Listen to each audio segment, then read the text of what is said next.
Hi Taurus, welcome to your September 2018 reading. 3-card Major Arcana reading. Card number 1, your power as you show up in the reading. Card number 2, the block or drain on your power. Card number 3, your key to power.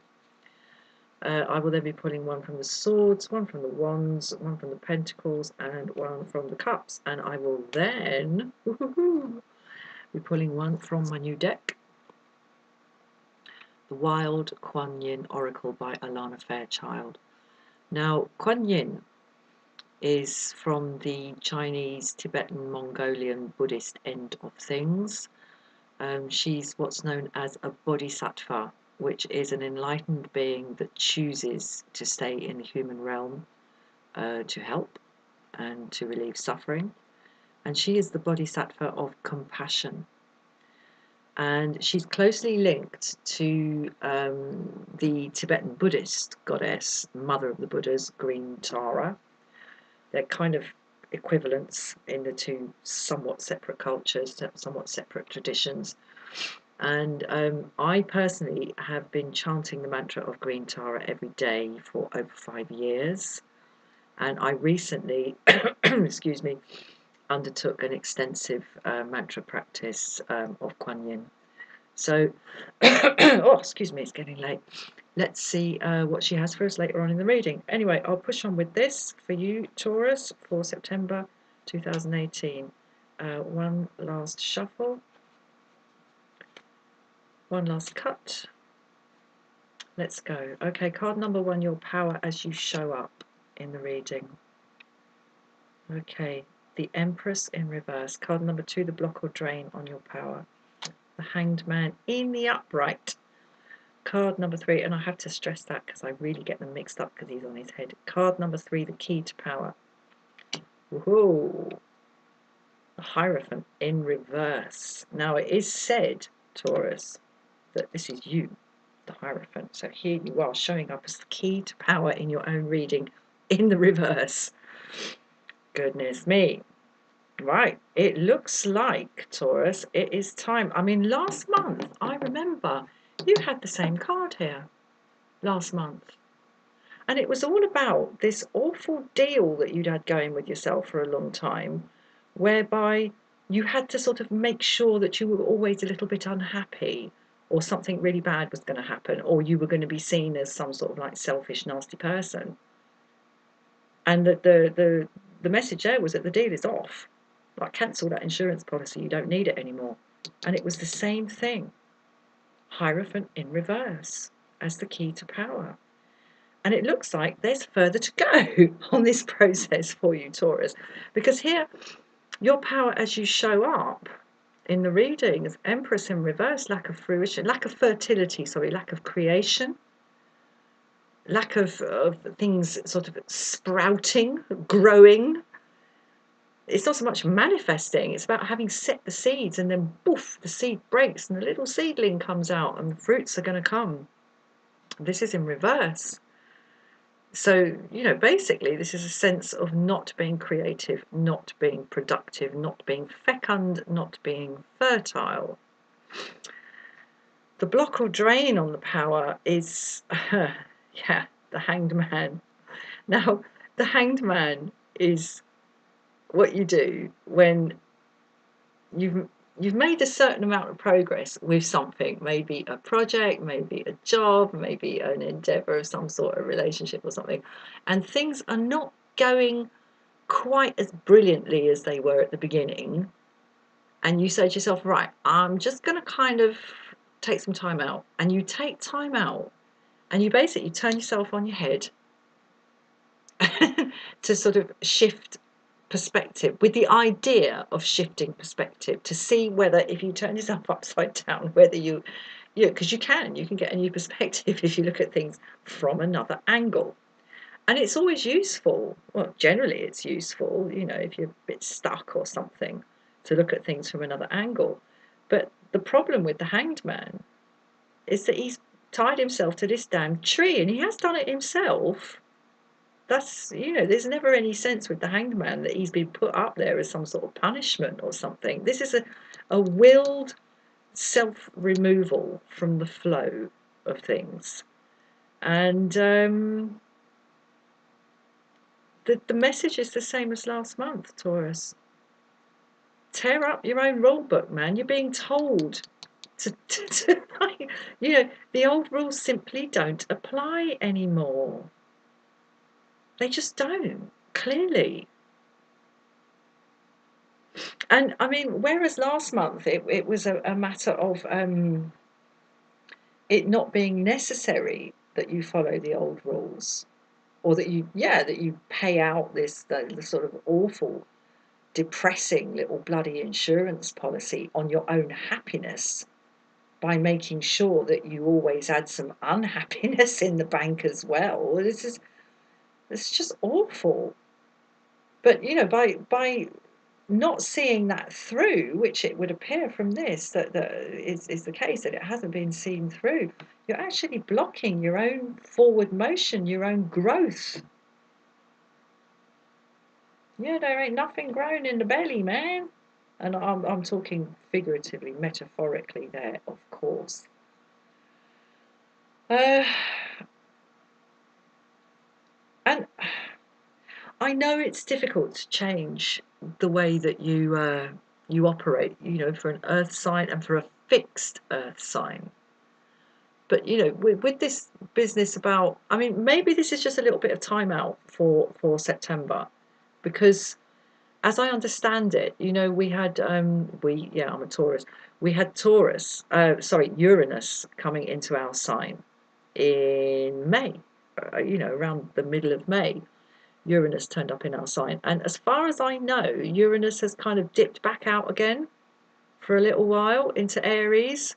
So there was lots of like, you know, change and forward, not necessarily forward motion, but big like kind of eruptions going on. And then it's all sort of gone a little bit quiet again. But the message is the same. And it comes back in, I think, April next year, and then it's in for bloody years. So watch this space. But the message is the same this month as it was last month. We've got this kind of rather, well, certainly, you know, Empress in reverse is this lack of growth. And I mean, when you think about it, like creativity, human creativity is just astounding. I mean, you know, people write pieces of music that never existed before in the entire history of the universe. People paint pictures that are the same, completely new. No one's done it before. And we have this capacity, humans, to have like a vision. We have the vision in our head and we manifest it out in physical form in the world. This is extraordinary. This is semi-divine, I've got to say it. I mean, some of you might not like that, but it is.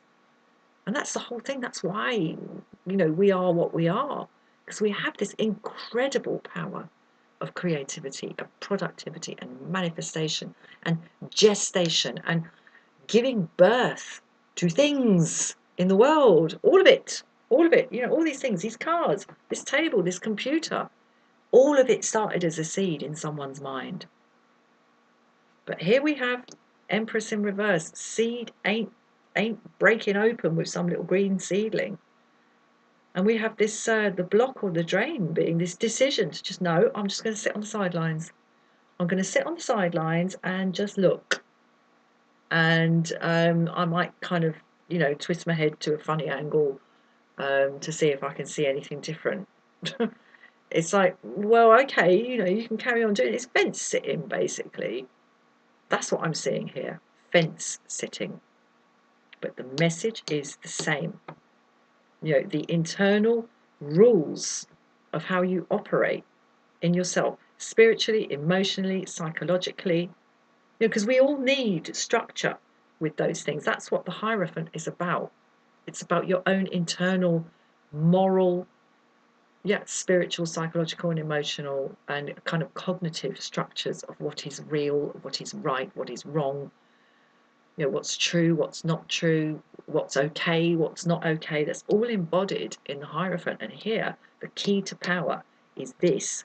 And as I say, and many people say this is Taurus. turned on its head. Come on. Right, let's see what we got in the swords. Like the swords. My God, rushing in, rushing in, rushing in. This could get painful, you know, if you're sitting here as the Empress in reverse. You're like, oh, I'm just going to sit on the fence here. You've got the Hierophant going, it's time for a rule change, you know. And you've got this coming in. Oh, you know, things might start to get a little bit stretched between this energy and this energy. Let's see what we get in the wands. Yeah, they might get a little bit stretched, and you know, this bit of wood up here might break, and then you're going to bang your head. Right. Let's see what we get in the wands. King of Wands. Okay, this is two powerful dudes we've got now on the table. I'm talking about the Hierophant. I mean, he's quite powerful, but King of Wands. I mean, you know, you are clearly in a position now to like shake some shit in the world. You have authority in terms of action, of manifesting like real stuff out in the world. Yeah, come on. I mean, do you really want to take this wand and just like string it up between two trees and hang there like that going, really? I don't think so. I wouldn't. Yeah, work, work, work, work, work, busy, busy, bang, bang. Knocking them out. Knocking them out. There's work to be done here, Taurus. There's work. And I mean, he would not be doing this if he didn't know he was going to get paid. Time to shift this, man. Let's have a look at the cups. Oh, right. Is that it? Six of Cups. Just looking back. Looking back. Oh, I'll just sit here and think about the past a little bit longer. What is this? Procrastination Central or something?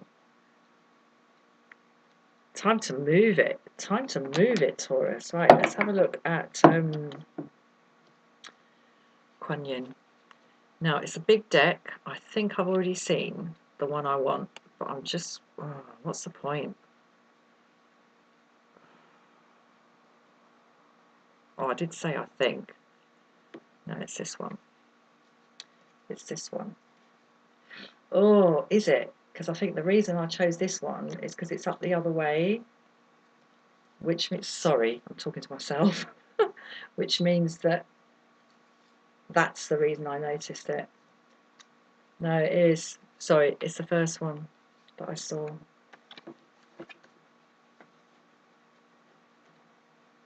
Wow. Wowee. Oh, where are we? White Mantra Mother Protects. Now, I haven't read in any depth at all the book that goes with this deck. What I do get from this is that in the Tibetan Buddhist end of things, where Kuan Yin and Tara are concerned, there is a white Tara. There is green Tara, who is the mother of the Buddhas. Then there's also white Tara, black Tara, red Tara, dark tan Tara, I think yellow Tara. I don't know if there's a blue one, I can't remember. Brown Tara. There's all these different types of Tara. And I haven't looked hugely deeply into it, but I do happen to know that white Tara protects from illness and grants long life. So what I'm going to say, I'm going to go back, Taurus, to what I said. I mean, look at that. Isn't that beautiful? Isn't it beautiful? Too wide to really get on camera. It's all about the interaction between the shepherdess, like the Mongolian kind of Siberian shepherdess, and the yak. Oh, God, it's just beautiful. So I'm going to go back to what I said about this business about Uranus having turned up and then just dipped back. And perhaps, you know, there's a bit of a timeout, a bit of a breath before the next big, like, whoosh of stuff coming in for you, Taurus. However, you know, we do show up here as the Empress in the reverse. And, you know, and we do have the same message as we had last week. It's your rule book. Do what you damn well want with it. But I am getting the messages a little bit of leeway on the time. But, you know, that's an uninformed interpretation, I would say. Just going on what I have heard about White Tara. I'm going to leave it there. Have a wonderful month. Please like, please share, please subscribe, and thank you very much for watching. Bye-bye.